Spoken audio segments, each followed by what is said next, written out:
Yun na, ibusan niyo po. Sige po na, ibusan niyo po. Yan. Bakit kaya na eh? Itas na yan.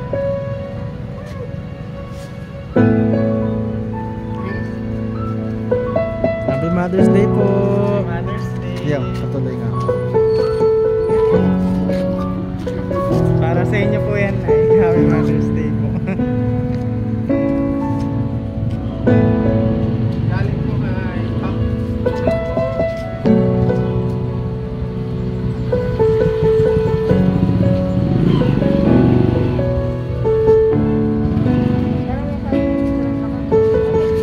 Jessica sa niya ako. Diyan na siya ba yung dito sa kanila?